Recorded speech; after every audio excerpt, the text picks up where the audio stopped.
Olá, damos início a mais uma edição do programa Na Mira com Fernando Veloso, aqui na TVC, na TV Correio da Manhã. E eu vou andar rápido, porque o nosso entrevistado de hoje vai ter muito assunto, a gente vai falar de muita coisa. Ele é inspetor de segurança do Legislativo Municipal, mas é muito mais do que isso. É especialista em segurança pública e corporativa.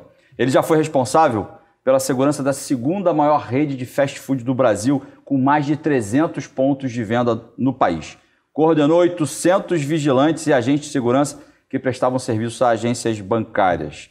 Ele já foi também corregedor-geral da Secretaria de Ordem Pública do município do Rio de Janeiro. É graduado em Gestão da Segurança pela Estácio de Sá, tem certificação internacional em segurança pela American Society Industry Security. Acho que saiu, mais ou menos.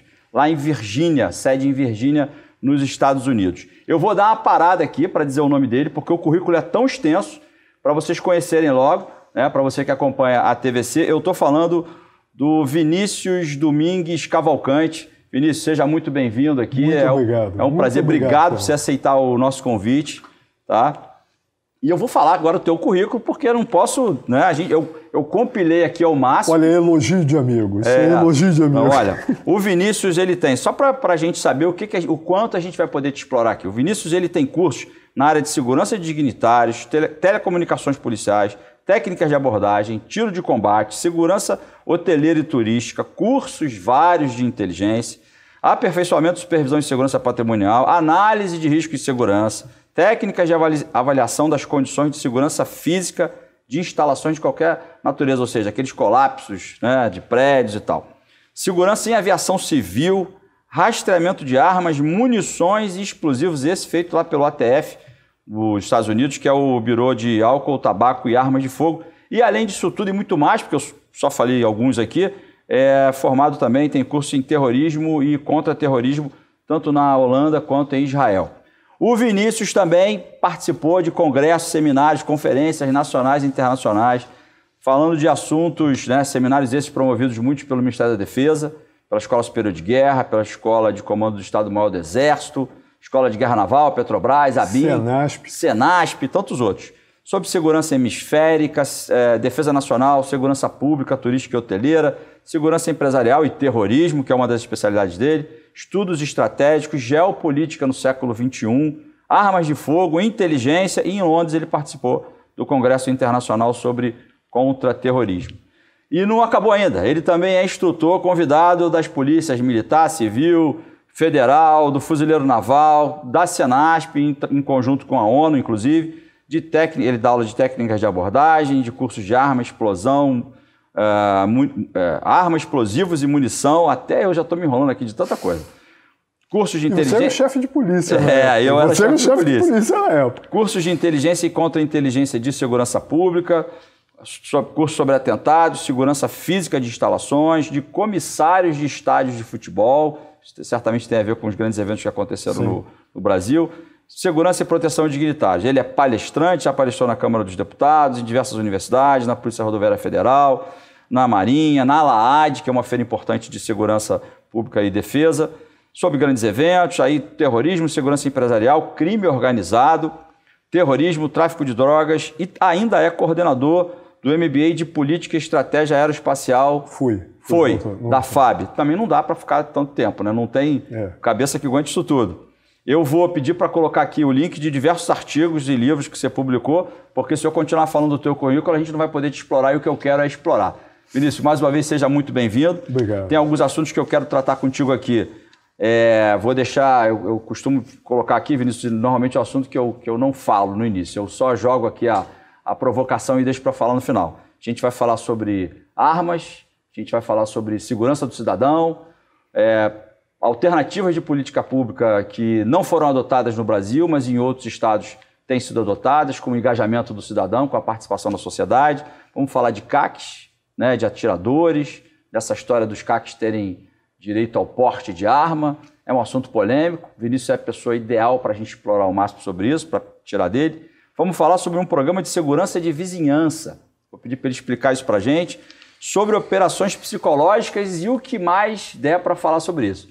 Vinícius, agora a palavra é contigo. Primeiro, explica para a gente como é que o Vinícius né? Da onde surgiu esse interesse, né? E você foi se aprofundar, foi estudar tanto sobre segurança pública e segurança corporativa?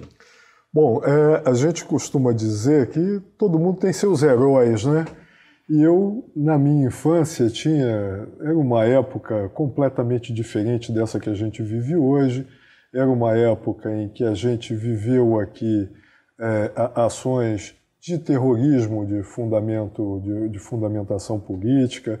A gente viveu... As coisas eram diferentes do que são hoje e de muito do que se conta acerca da história, né? E naquela época, meu pai, ele era militar, era fuzileiro naval e vivia enfronhado nessas ações de contra do que seria o contra-terror, né? De inteligência e de contra-terror. E eu via meu pai e meu tio, que esse era da Força Aérea, né? E que eram os meus ídolos. Então eu os via saindo todo dia de manhã para salvar o mundo e para promover o bem comum, etc. e tal. Então não era uma questão assim de exaltação da tortura, das coisas negativas, muito pelo contrário. Tá? Eles estavam ali para defender os cidadãos, para defender as pessoas, para combater o mal, né? Que é o mal que botava bomba, o mal que sequestrava, o mal que, sob a alegação que se quisesse fazer, mas era o mal que promovia essas ações adversas. Então eles eram os meus ídolos. E talvez ao longo do tempo a gente tenha tanto interesse ou tanta vontade de copiar os seus ídolos, copiar os seus... que eu acabei me interessando por muitas das coisas que eles faziam, o que eles liam, o que eles estudavam, e aí, em determinado momento, eu cheguei a isso. Né? Um dado interessante dentro dessa pergunta que você está fazendo, quando eu fui participar do meu primeiro curso de inteligência de segurança pública, com o Coronel Romeu na escola de inteligência, na época ele era o subsecretário, não tinha nem escola, ele era o subsecretário. Aquele que foi o que formou. Ele formou, ele, né? Ele trouxe os fundamentos da doutrina de inteligência. Ele trouxe tudo, né? Ele que escreveu a doutrina, tanto a doutrina fluminense quanto a doutrina federal é baseada em coisas que ele escreveu. Sim. Né? E se você olhar, não é muito diferente o texto de uma e de outra. Mas o Coronel Romeu, quando eu tinha preparado, um amigo me pediu para que preparasse uma estimativa sobre as perspectivas do emprego de lançadores de foguete pela criminalidade. E a gente sabe que a criminalidade tem acesso a armamentos que, graças a Deus, jamais usou. Né? O lançador de foguete, por exemplo... Aqueles lançadores de rojão, né? De vez por outra a gente vê isso aprendido em comunidade. Em condições de uso, Sim. Porque alguns são tubos vazios. Sim. Os AT-4 são tubos de fibra vazios, mas aquele metálico americano, o M72, que tem um foguete de 66 milímetros, aquele ali a gente tinha, hoje eu não estou mais acompanhando essa estatística, mas enquanto eu acompanhava até 2009, nós tínhamos aí um total de 12 lançadores de foguete M72 em condições de uso capturados aqui. E eu preparei uma estimativa, um estudo do que seria as possibilidades de emprego pela criminalidade e tal. E o Coronel Romeu quis me conhecer. E aí ele chegou e falou, como é que começou seu interesse? Eu falei, meu pai e meu tio, que eram os meus ídolos, eram cursados. Eles fizeram curso de inteligência? Eu falei, fizeram, sim, senhor. Fizeram na ESNI? Eu falei, não, senhor, no Exército, no CEP. Aí ele falou, eu sou do CEP de 69.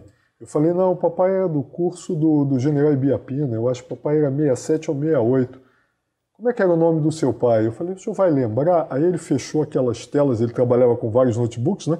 Ele fechou as telas, abriu um programa Word Perfect, e tinha lá, começou a correr o nome, e ele falou, tá aqui, primeiro semestre de 68 e tal. Eu falei, quem é que tem no seu notebook a relação daqueles que cursaram antes dele? Né? Aí, ele, como homem de inteligência, sabe o valor que a informação tem, né? Olha aí, tá vendo? Que bom que você foi inspirado nesse sentido. Sim. Que bom que, quando a gente tem exemplos assim, que a família orienta a gente, né? Que a família orienta, e aí olha o caminho que você trilhou, mas vamos explorar esse caminho aí, Vinícius. Vamos começar, eu vou pedir para você Fala para a gente o que consistiriam essas... Então, primeiro, antes disso, você falou sobre esses foguetes, eu vou pedir para colocar essas imagens para a gente ter ideia do que é, porque pode ter telespectador nosso aqui que não tem noção do que isso representa. Você falou aí, né, dos modelos, né, desses lançadores de rojão que são apreendidos em algumas favelas, em operações policiais. Eu vou pedir para subir essas imagens, tá? E aí a gente vai dar ideia das pessoas do que isso representa, para elas terem noção do que você falou. Mas vamos avançar, né? Porque a gente tem muito assunto e eu queria que você explicasse para a gente no que consiste essas operações psicológicas na atuação policial. Olha só, a gente tem uma ideia, aliás, mesmo a população que é um pouco alheia à nossa atividade de inteligência, ela tem uma ideia de que hoje virou lugar comum dizer que, tem que fazer segurança com inteligência, tem que fazer ação de polícia com inteligência. Mas olha só, tem alguns detalhes aí que são muito importantes. O primeiro que é aquela situação do jogo do Garrincha, né? Você combinou que as pessoas imaginam que uma operação policial feita com inteligência não vai ter baixa civil, não vai ter dano colateral. E a gente Se teve dano colateral é porque não teve inteligência. Essa é o raciocínio uma máxima de senso comum que a gente vê muito difundido na mídia, inclusive, e acaba fazendo com que as pessoas repliquem isso e condenem ações que são ações que, muito meritórias das forças de segurança. Mas a gente costuma dizer o seguinte, não teve inteligência. Não. Mas inteligência é muito mais do que isso. Inteligência é uma maneira de agir, é uma maneira de auferir a informação que vai dar substrato para que a gente implemente a operação, planeje e implemente a operação, mas é mais do que isso. No caso das operações psicológicas, a operação psicológica tem a ver com ganhar a guerra sem combater. Operações psicológicas, no sentido estrito do termo, é fazer com que nós possamos influir nas vontades, no psicológico da população, no psicológico do criminoso e, às vezes, até no psicológico do nosso público interno, das próprias forças de segurança. Então, a ideia de operações psicológicas é aquilo que o Sun Tzu já falava, que é tentar ganhar a guerra sem combater. Então, nas operações psicológicas, a gente vai buscar angariar o apoio da população civil, da população, das comunidades, da cidade, né? do público que normalmente julga até as forças de segurança de forma muito negativa e de forma draconiana. E a gente vai procurar também queimar o filme dos criminosos. Porque, olha só, hoje o criminoso, lamentavelmente, por força da mídia, por força de uma contracultura, né? E por força de algumas ações que eles levam a cabo no sentido de subvencionar droga para um monte de gente que não admite que usa droga, mas que usa e acaba advogando em causa própria, né? Brincadeira. Em causa própria. Então, muito... Mas, Vinícius, o próprio criminoso, você está falando aí pode ter alguém que está te ouvindo e está pensando assim, ele deve estar falando daquela história do helicóptero que passa jogando aqueles folhetinhos, cartilhas e tal. É isso sim, mas é mais do que isso. Muito mais do que isso. Veja uma coisa, a gente tem, na Subsecretaria de Inteligência, a gente tinha gravações lá em que a criminalidade dizia assim, dá na bola da velha para botar na conta dos porcos, ou seja, atira na cabeça daquela senhora para botar na conta dos policiais. Uhum. Isso que eles fazem é uma operação de inteligência adversa, uma operação de inteligência dos criminosos. É uma operação psicológica, né? Sim. Eu estou lembrando de casos aqui, você tinha dado uma olhada nisso, inclusive tem um artigo teu que eu vou pedir para subir o link agora, que você escreveu no site da segurança. Eu vou colocar aqui para quem tiver interesse de conhecer melhor isso. Eu percebi o seguinte, isso já é comum, né? Normalmente é utilizado pelas forças militares. Sim. Parece que foi utilizado no Vietnã, foi utilizado na Segunda Guerra. Praticamente todas as guerras, Fernando, e utilizado também em situações que não são de guerra propriamente. Veja que os quadrinhos nos Estados Unidos, os quadrinhos do Super-Homem, né? Mas o Super-Homem foi utilizado na Segunda Guerra Mundial, nas histórias vencendo os nazistas e vencendo os japoneses. Sim, mas eles utilizaram isso nos anos 60, havia uma novela radiofônica, naquela época o rádio era muito comum, e eles utilizaram uma novela radiofônica do Super-Homem para queimar a Ku Klux Klan, que fazia todo um proselitismo de racismo contra a comunidade negra e comunidade judaica. Então o que eles fizeram? Eles utilizaram a novela radiofônica para caracterizar a Klan como um grupo extremista, um grupo negativo. E aí vai fazendo a cabeça das pessoas que estão naquilo ali. Exatamente. Né? E nós não fazemos isso. Nós permitimos que o tráfico... Ou a gente faz o contrário, né? Não, nós glamorizamos. Na realidade, a gente vive ao contrário. O criminoso ele é glamorizado, o policial é demonizado, né? E às vezes as pessoas que até não têm experiências ruins com a polícia, por acaso, não chegaram a ter experiências ruins, mas elas têm preliminarmente uma leitura negativa por conta dessa operação psicológica que é feita... A operação psicológica diversa. E se prendem a experiências que não são dela. Sim. Tá? E que muitas das vezes foram, vamos dizer assim, hipertrofiadas ou hiperdivulgadas ou hipervalorizadas por canais que são tremendamente suspeitos. Você sabe o que eu achei interessante ouvir?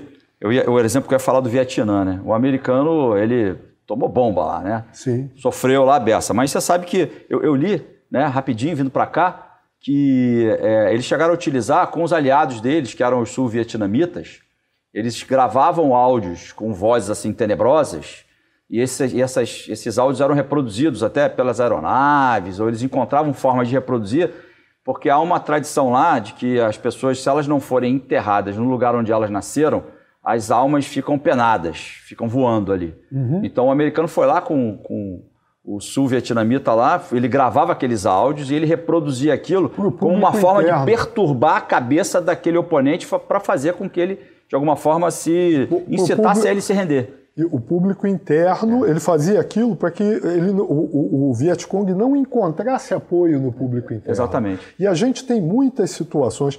Você vai... Não sei se as pessoas que nos assistem vão ter esse tipo de referência, talvez alguns mais velhos, mas quando que não é o meu caso. E também não é o meu, né? E também não é o meu.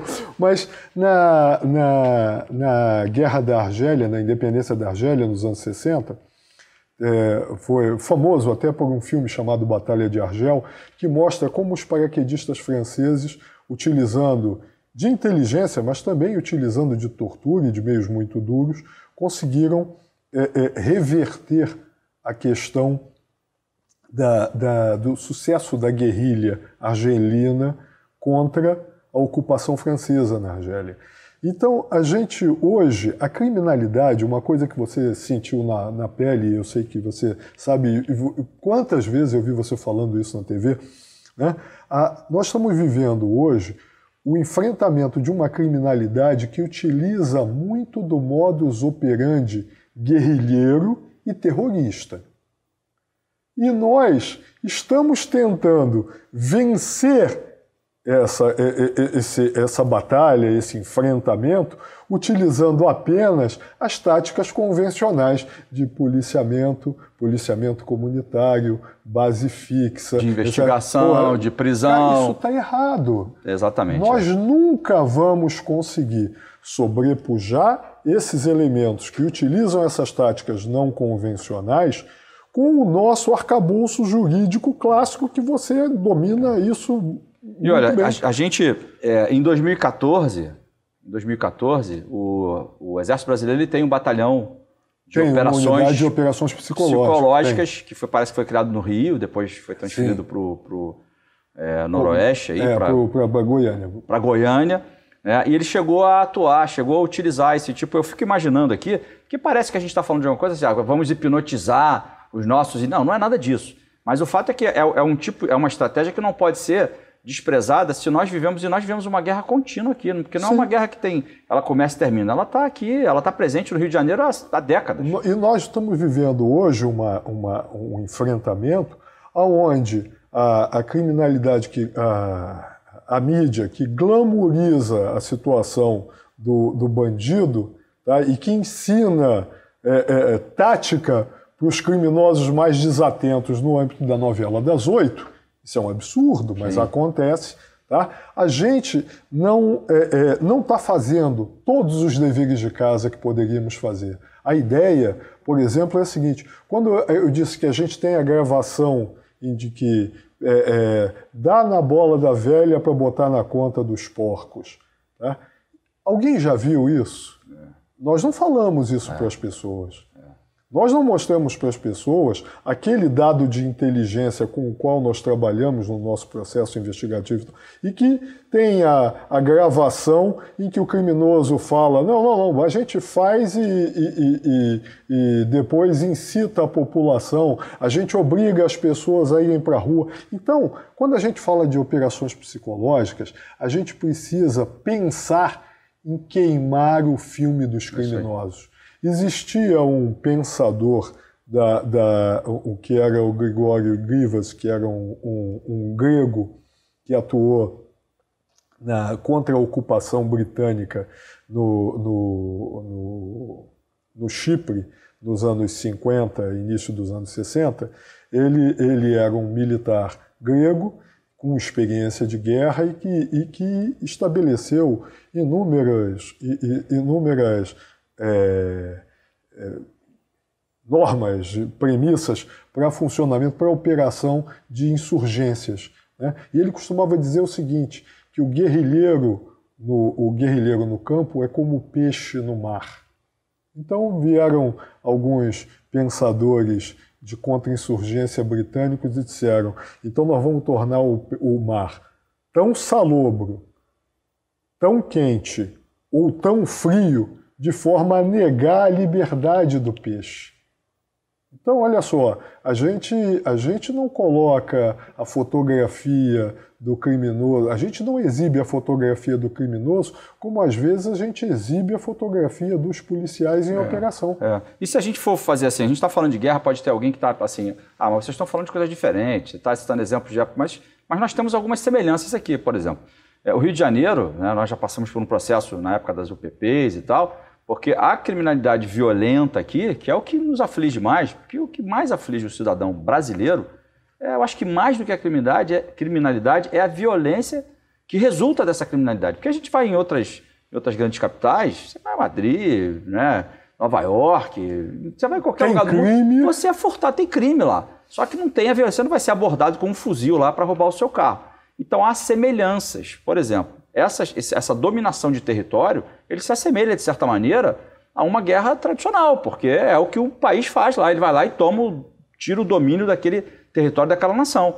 Né? Então aqui nós temos áreas que são dominadas, né, por narcotraficantes, né, por guerrilheiros, inclusive. Lá ele impõe a lei dele. Ele impõe a lei dele. E a gente, né, então, eu queria muito explorar essa tua fala contra essa história, porque eu vejo que você escreve sobre isso há muito tempo. Há muito tempo que você sustenta isso, eu acho que é algo que está passando. A gente, vez por outra, pode até usar alguma coisa nesse sentido, mas nós desprezamos solenemente essa estratégia. Operações psicológicas para queimar o filme da criminalidade tem que ser um objetivo permanente. Permanente. E é contínuo. Né? E aqui a gente não está falando de mascarar a verdade, nem de manipular a verdade. Não é nada disso. É fazer a leitura que interessa à turma do bem. Sim, porque exatamente. A turma do mal está lá. Ela está lá. Ela está presente lá, está fazendo lá o tráfico, a milícia, extorquindo, enfim, eles estão roubando carga. Então tem que ter uma ação, para beneficiar a ação que nós, como Estado, precisamos fazer para... E eles têm aquela área como, dentro da teoria de guerra revolucionária, dentro daquela teoria clássica que norteia o estabelecimento das guerrilhas, etc., eles têm aquela área como uma área dominada. Mas espera aí, o traficante virtualmente analfabeto ou funcionalmente analfabeto não está pensando em termos clássicos, doutrinários, militares. Não, ele pode fazer até intuitivamente. Mas intuitivamente ele está queimando o filme das forças de segurança e está tornando a atividade de enfrentamento muito mais dura, muito mais problemática e muito mais difícil para as forças de segurança. Então a gente tem que inverter isso. Isso aí. Então, olha, você que acompanha a TVC, a TV Correio da Manhã, está ouvindo aqui o Vinícius falando sobre operações psicológicas. Coloquei o link de artigos que ele já escreveu sobre isso. E aí você, quando assistiu o noticiário lá, né, que vê aquela leitura preliminar, quer dizer, tem alguém que já diz que o tiro saiu da arma do policial. Tem pessoas que têm a capacidade para enxergar, dizer que viram a bala sair da arma do policial. E aqui a gente não está fazendo, eu nunca fiz, não vou fazer agora, você sabe disso, né? Durante 2 anos eu fiquei comentando, então não faço defesa de nada. A gente discute, a gente pondera, a gente analisa fatos. E é muito difícil alguém dizer de onde é que saiu aquela bala. Né? Então, quando você assistir, né, esse tipo de leitura, de narrativa, você já está vendo ali intuitivamente que aquilo faz parte de uma guerra psicológica contra a turma do bem, contra as forças do bem. Eu fui gerente de uma empresa de segurança, como você falou aí, tinha mais de 800 vigilantes. A gente tinha Banco do Brasil, tinha o Benji predominantemente, depois passou a ter uma partezinha do Itaú, mas a gente tinha infiltração da criminalidade dentro da empresa de segurança para tentar roubar banco. E a gente tinha isso. Eles fazem isso, né? No setor. Você também estudou muito a segurança no setor hoteleiro, no setor turístico. Você sabe que eles fazem isso para clonar cartão, eles vão lá aliciar o funcionário da hotelaria, né? E aí a gente tem uma situação. O criminoso, ele não é um criminoso de tempo integral. Ele tem uma fachada legal, ele tem a carteira de trabalho preenchida. Então, olha só, o meu filho tomou um tiro, morreu. Pô, olha só, isso tem de ser investigado. A gente não isenta preemptoriamente as forças de segurança, mas a gente tem que levar em consideração, primeiro, que nós estamos vivendo num local que é completamente atípico, de como você bem falou, de todas as outras capitais do mundo. Sim. Vinícius, vai. Vamos mandar que a gente vai deixar um pouquinho sempre, fica sempre com um gostinho de quero mais, a gente podia falar mais sobre isso, já fica aqui a provocação, amanhã você está com isso na cabeça, operação psicológica, então já sabe o que quer dizer isso, já sabe a leitura que você pode fazer, a leitura diferenciada sobre a narrativa que é feita de fatos que acontecem. Como o Vinícius muito bem disse, ninguém está dizendo aqui que a gente deve antecipadamente isentar os agentes policiais ou isentar os agentes do poder público de qualquer tipo de responsabilidade que eles tenham. Tem que responder pelo que fizeram. Agora, a gente também não pode, de antemão, considerar que eles não tenham, ou furtar-lhes a segurança jurídica que eles têm que ser. Se eles operaram dentro das regras de engajamento, se eles fizeram o que tinham que fazer, né, e travam uma verdadeira guerra, e uma guerra extremamente desfavorável para as forças de segurança, porque operam num terreno em que eles não conhecem, né, não tem esse apoio dessa guerra psicológica aí que ajudaria em muito, num terreno em vários onde aspectos. O cidadão está sendo coagido. Onde o cidadão poderia influenciar e muito a ação da polícia, contribuir em muito a ação da polícia se fosse motivado a fazer isso. Então essa responsabilidade, eu reputo, Vinícius, que não é do cidadão, essa responsabilidade é dos meios de comunicação, essa responsabilidade é nossa, né? Você dos que conhece, políticos, dos gestores e a gente incitar isso. Então está dito aí, operação psicológica, mas quero falar com você de outro, quero mudar de assunto. Antes da gente falar sobre os CAC, que eu deixo para o final, quero falar sobre arma, que é uma questão polêmica, eu quero te provocar muito nesse assunto. Mas antes eu quero que você explique para a gente o que consiste esse programa de segurança de vizinhança. O que é aquele cara que fica com apitinho, escrito apoio nas costas? Não. Olha só, o programa de segurança de vizinhança foi desenvolvido por nós na ABSEG. Eu sou diretor de uma associação de profissionais de segurança que congrega profissionais de segurança do Brasil inteiro. Eu disse que eu tinha pulado coisa do teu currículo. Não, por favor. É isso aí. Por favor. Não. E a ABSEG, a gente tem tanto uma atuação na esfera pública quanto na esfera privada, e sobretudo na esfera privada. E uma das coisas que a gente percebeu é o seguinte, que a gente tem um Estado que distribui camisinha por um programa contraceptivo, né? Que distribui... Para evitar a transmissão de doenças sexualmente transmissíveis. Que distribui remédios em outras situações, né? Mas que, em casos extremos, já chegou a distribuir seringas... Para usuários de droga. Para evitar uma contaminação.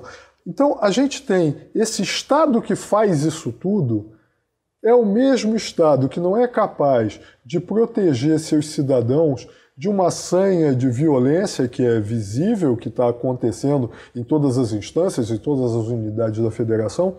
Então, uma das nossas ideias foi a ideia de estabelecer um programa de segurança de vizinhança para capacitar as pessoas, sobretudo aquelas pessoas que são mais vulneráveis, que são idosos, aposentados, que são mulheres e jovens, que não se precaveem, tá? Que não se ligam, né, em nada de segurança.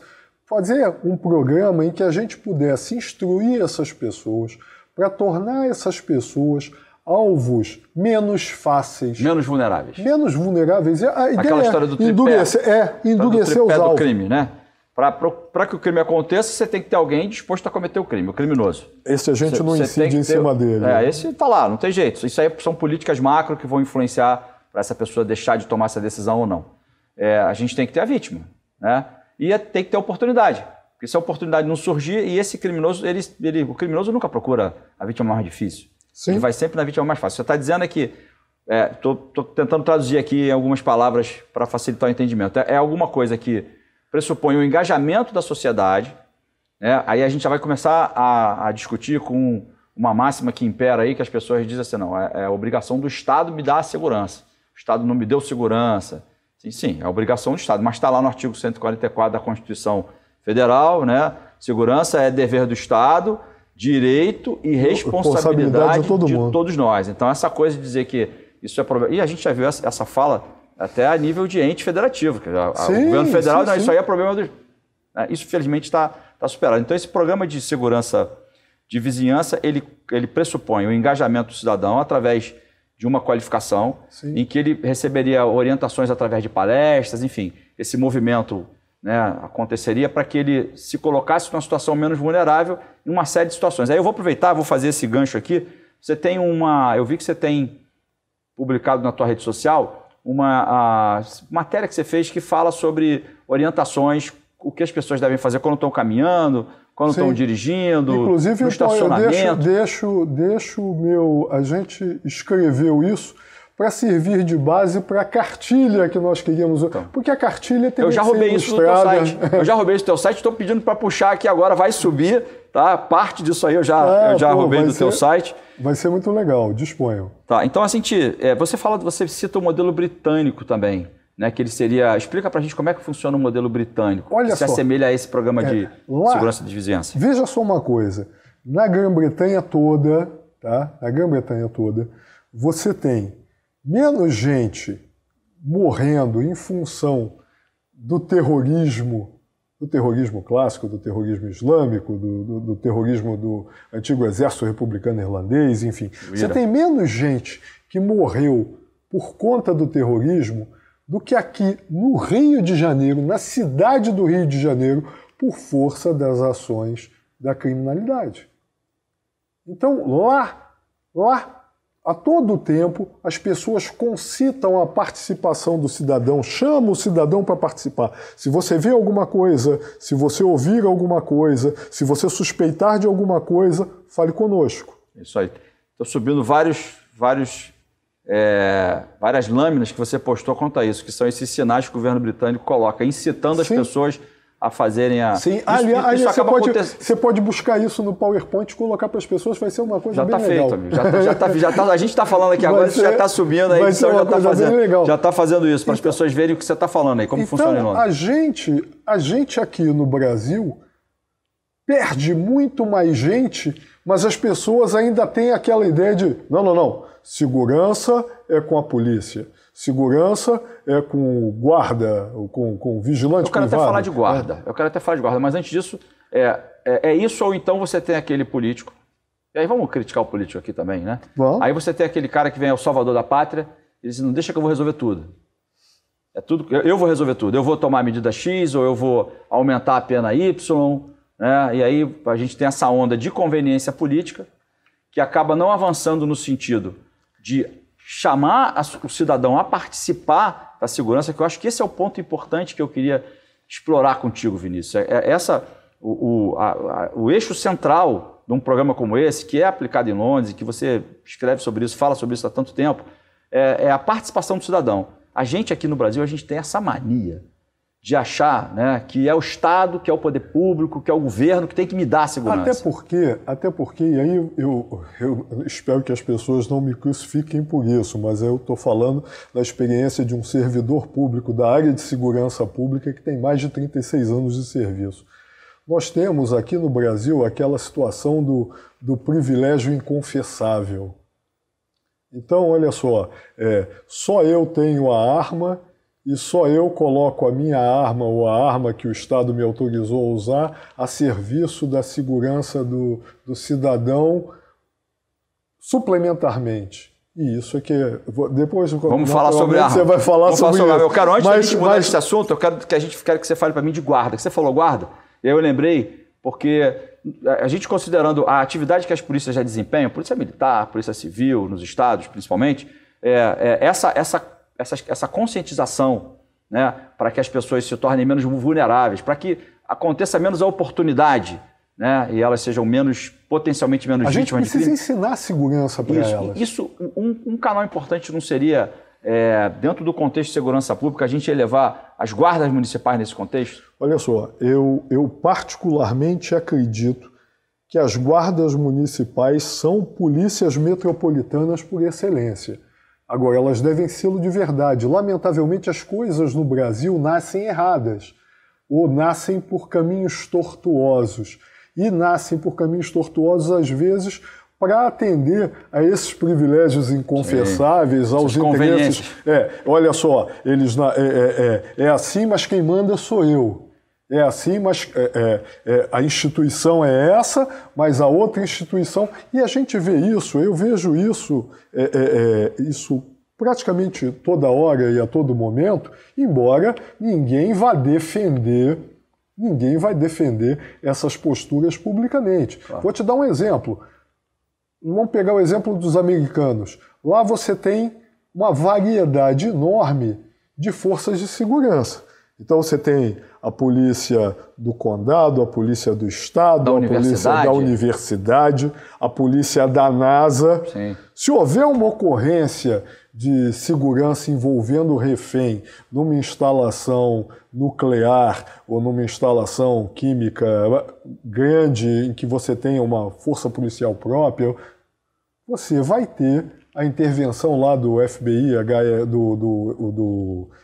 da equipe de resgate de reféns do FBI, né? Mas eles vão trabalhar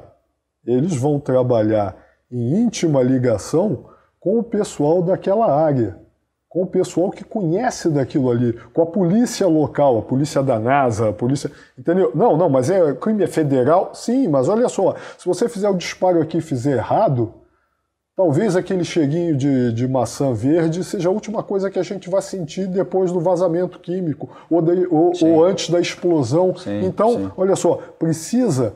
Eu acho muito importante e muito interessante o conceito de que polícia quanto mais melhor, e cada um no seu quadrado. Isso aí. Porque eu falei da Guarda Municipal, Vinícius, quero te explorar, você está na prefeitura, você é agente de segurança legislativo, né, do Legislativo Municipal, então você conhece, você já foi corregedor. Dei aula para a Guarda Municipal. Deu aula para eles e vai dar de novo, você está sempre sendo chamado. Porque eu acho que as guardas municipais, elas buscam uma identidade hoje. Né? Então elas, infelizmente, muitas tentam espelhar o que é a polícia militar, porque eu acho que é um grande equívoco, que na realidade elas têm um potencial muito próprio delas, porque a polícia militar ela já está abraçada por um enfrentamento que é dela, porque ela tem a força, ela tem a capilaridade, o policial militar é forjado para isso, e as guardas municipais não. Então há uma grande demanda. Nem precisam. Então tem uma grande demanda que deixa de ser atendida da sociedade nos pequenos crimes, nas contravenções, por exemplo. E a gente tem instâncias de intervenção. Exatamente, e a guarda, e ninguém atende. Porque grande parte das demandas que afligem o cidadão, hoje a gente fala de organizações criminosas, de quadrilhas, de milícias, mas se você for ver, grande parte da sociedade está incomodada com o pequeno furto, está incomodada com o golpe que ele levou na internet, está incomodada com a discussão com o vizinho e ele não consegue ser atendido por nenhuma das outras polícias porque elas estão tomadas de serviço. Quando eu estava na Secretaria de Ordem Pública, uma estatística que a gente teve a oportunidade de analisar minuciosamente, o que mais detém, o que mais gasta tempo das viaturas policiais, da PM em serviço, é perturbação da ordem, perturbação do sossego. É isso aí. E a gente avançou, um policial lá preparado para enfrentar um combate. A gente avançou numa lei em que você precisava ter um guarda com decibelímetro. Mas vamos avançar, porque o meu papel aqui é muito chato. O meu papel é muito chato, porque senão depois as pessoas vão ficar me cobrando que a gente não entrou no outro assunto. Nós precisamos enxergar as guardas como polícias metropolitanas. Exatamente. Tem bandido para todo mundo. É isso aí. Tem bandido para todas as instâncias. Isso aí. E é terrível você colocar, por exemplo, em órgãos que têm segurança orgânica, e você tem responsabilidades de segurança, mas não tem arma de fogo, não tem colete. E guarda municipal não é vigilante. Não. Guarda municipal é polícia municipal. Exato. Deixa eu falar uma coisa só antes da gente mudar desse assunto do programa de segurança de vizinhança, que eu vou deixar a provocação aqui, já deixamos o link para quem quiser consultar e conhecer melhor esse assunto. Só uma última provocação. A gente está falando dessas questões, da capacitação do cidadão, do engajamento dele, para ele participar mais. E no Rio nós temos o Instituto de Segurança Pública, que é o gestor das reuniões do Conselho Comunitário. Então, esse ambiente dos conselhos comunitários, em que é aberto, né? Você tem membros natos lá, que são os comandantes dos batalhões, os delegados da área e outros agentes públicos, mas ele é aberto à sociedade. Então, é uma boa oportunidade para quem nos assistir aqui, que tem interesse, ir lá e cobrar o comandante lá, o delegado, e participa da reunião do Conselho Comunitário. Mas eu preciso avançar, Vinícius. Tá bom. Eu sabia que ia ser difícil contigo, eu não ia dar vida fácil para você, mas a minha também não ia ser nada fácil, eu sabia que ia ter que correr. Daqui a pouco eu olho o reloginho ali, ele está avançando. Vamos falar sobre um assunto que é polêmico, vamos falar sobre essa história dos CACs, vamos falar sobre esse negócio de dar porte de arma para eles. O que você pensa disso? Eu já antecipo aqui que 2 estados, foi Rondônia e Distrito Federal, já regulamentaram isso, porte para quem não é do meio jurídico ou do meio policial, é para aquele colecionador, atirador ou caçador, para que ele possa portar a arma, sair com a arma em condições de pronto emprego, e não só utilizá-la no estande de tiro. Então essa questão que está em discussão aqui é polêmica, tem muita gente que é contra isso, por alguns motivos, eu vou te provocar com essa fundamentação, e os CACs, eles argumentam, né, um dos argumentos foi de que eles precisavam ter segurança para transportar o seu armamento de competição, de esporte, mas eu acho que esse argumento é pouco, até tem muito mais argumento do que isso. E eu queria te provocar quanto a isso. Então, esses 2 estados já regulamentaram. Fala para a gente um pouco dessa história de porte de arma para CAC. Olha só, a nossa legislação de armas, ela foi criada de uma forma, ou ela veio sendo implementada de uma forma muito viciada. E eu vou te dar um exemplo simples. O inspetor de segurança no Poder Legislativo fez cursos, o pessoal mais antigo teve a oportunidade de participar de cursos de 60 horas no Batalhão de Operações Especiais da PM, como eu participei em 92, e assim como eu, muitos outros. Houve diversos cursos, estágios, e a gente faz treinamentos. O elemento tem a responsabilidade de guarnecer a Casa Legislativa e o seu entorno, está escrito na letra da lei, mas ele não tem um colete balístico e ele não tem uma arma de fogo. Aí ele trabalha com a sua arma de fogo, ele leva a sua arma de fogo para a repartição, porque o problema que ele arranja, que ele pode arrumar no exercício do poder de polícia no âmbito interno, dentro da Casa Legislativa, acompanha ele do lado de fora. Isso até em decisão judicial de absolvição por porte ilegal. A gente tem a absolvição por inexigibilidade de conduta diversa, ou seja, o julgador percebeu que não tinha outra alternativa que não a de transgredir a lei. Mas ainda assim, a gente não confere, não usa ou não autoriza tacitamente o armamento para aquele grupo. Acho que você está querendo dizer o seguinte, que há uma coisa assim, né? Menos arma. Não, o preconceito. Tudo menos arma. Tudo menos arma. E aí eu já vou começar te fazendo uma provocação. A gente falou do CAC, quero te ouvir quanto a essa coisa de porte para o CAC. Né? O Rio, esse projeto ele tramita aí desde abril de 2019. Mas eu já vou embalar uma outra questão para a gente já ir polemizando aqui, aumentando essa polêmica. Qual é a tua opinião sobre armar ou não armar o cidadão? Se armar, como armar? Olha só. Então, estamos falando de CAC, estamos falando, já estamos entrando em cidadão comum olha só, também. Eu acredito, eu venho de uma família em que meu pai levava eventualmente uma arma automática que ele acautelava, ou seja, uma submetralhadora, ele levava para casa. Porque o trabalho dele... paramilitar. Sim, e o trabalho dele, a função de segurança interna, o trabalho que ele exercia, eventualmente demandava que ele tivesse... A arma de porte, a pistola dele não saía da cintura, tá? Como um backup, o revólver que ia na perna.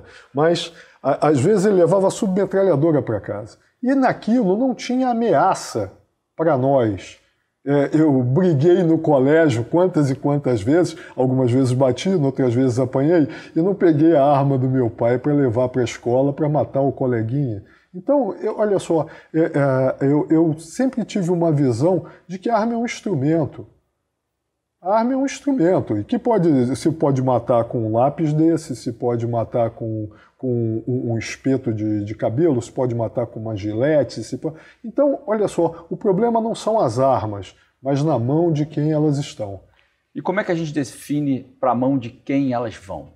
Hoje, a gente tem uma situação de que durante muito tempo, só aqueles que não respeitavam as leis tinham arma. A gente teve o Estatuto do Desarmamento, em 2007, salvo engano. Que era uma fraude, que era uma falácia, que infletiu contra as armas das pessoas de bem e que, por força daquela lei errada, ainda hoje você tem 80% das pessoas que recadastraram suas armas não recadastraram, não recadastraram de novo. Aquele prazo foi sendo ampliado por várias vezes. Não recadastraram de novo. E bandido nenhum devolveu a arma ali, né? Não, e você veja o seguinte, hoje, muitas das pessoas que recadastraram, como elas tinham que pagar uma taxa absurda pelo aquele instrumento de defesa do qual eles já tinham a posse pacífica, e olha só, quem não tem dinheiro na cueca, quem não roubava,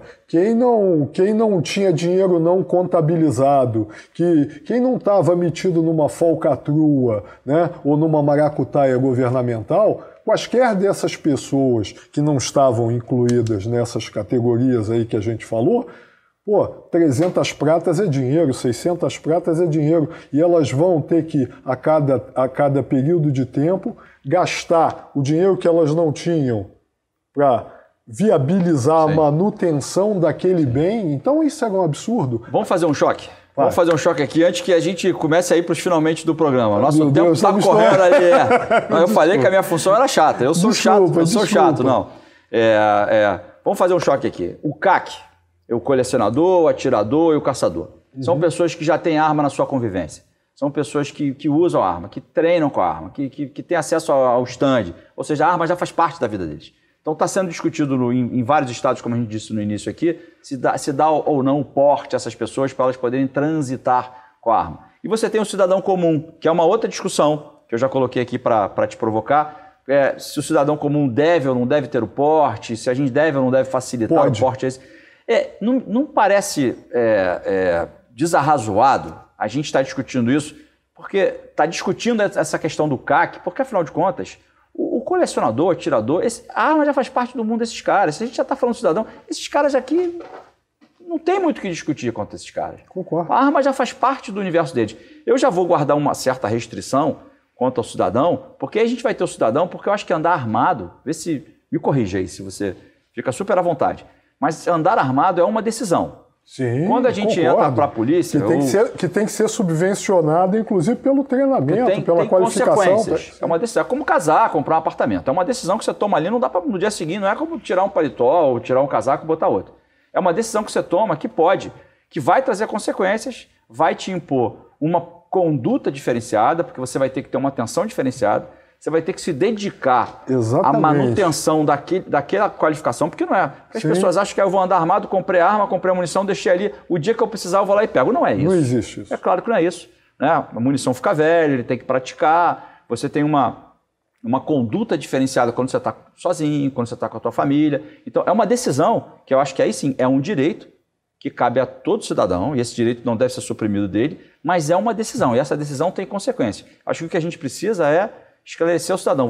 Você quer ter uma arma, é um direito teu. Você quer? Sim. Então esteja consciente de que você vai passar por essas questões. Submeta-se a esse crivo, demonstre a sua qualificação e a sua capacidade e exerce o seu direito de defesa. Acabou. A gente vai ter situações, por exemplo, você vai beber.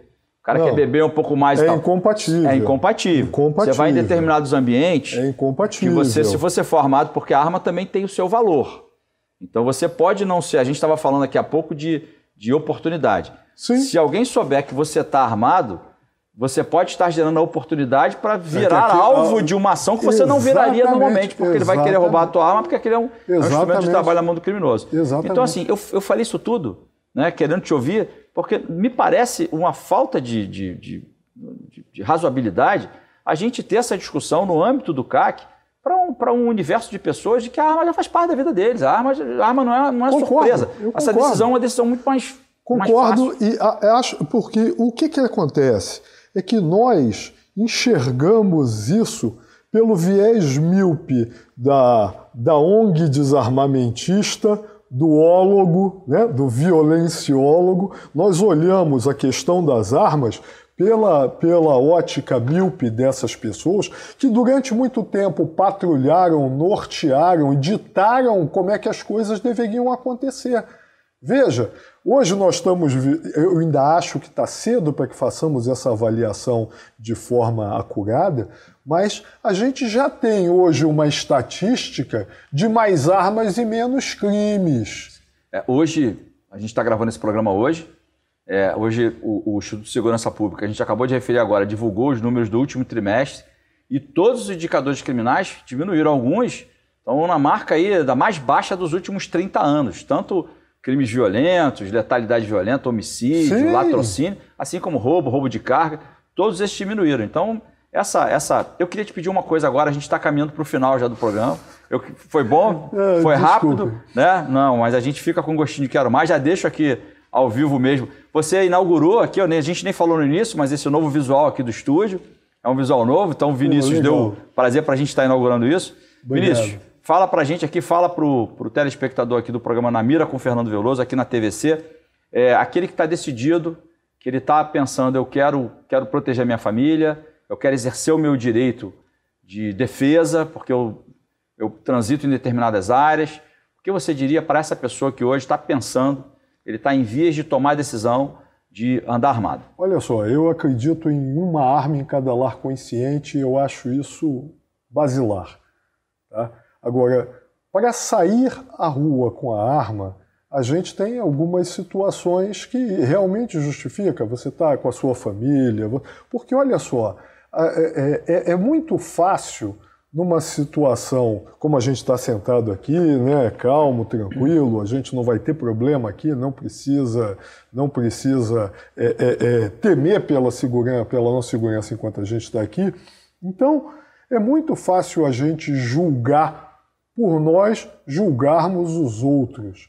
Mas você vai convir comigo que mesmo algumas daquelas pessoas que diziam não reaja, não faça, não antagonize, não brigue e tal, quando viram que seus familiares estavam premidos por uma situação de violência e tal, jogaram todo aquele discurso que fazia de forma até meio leviana, né, na mídia, e fizeram e reagiram, lutaram, entraram em luta corporal, enfim.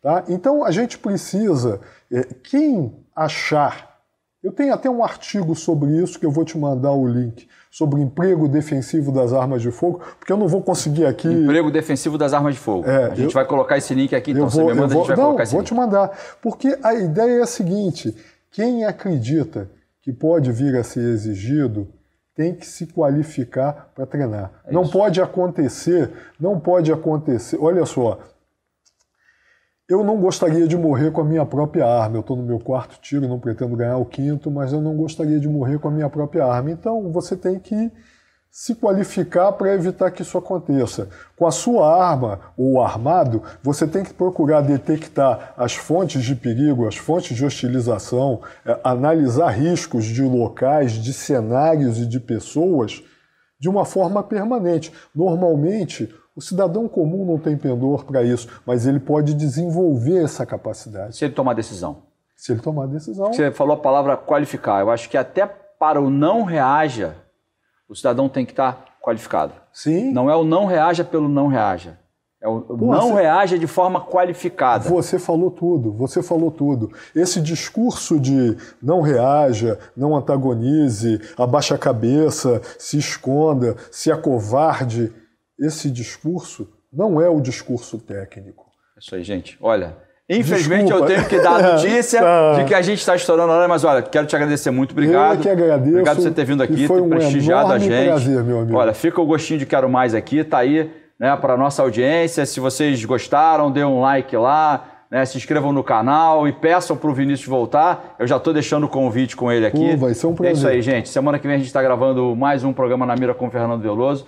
Obrigado pela audiência, Vinícius. Obrigado. Fazer um brinde aqui. Meu irmão. É isso aí, a canequinha brinde. Sempre faz. É isso aí.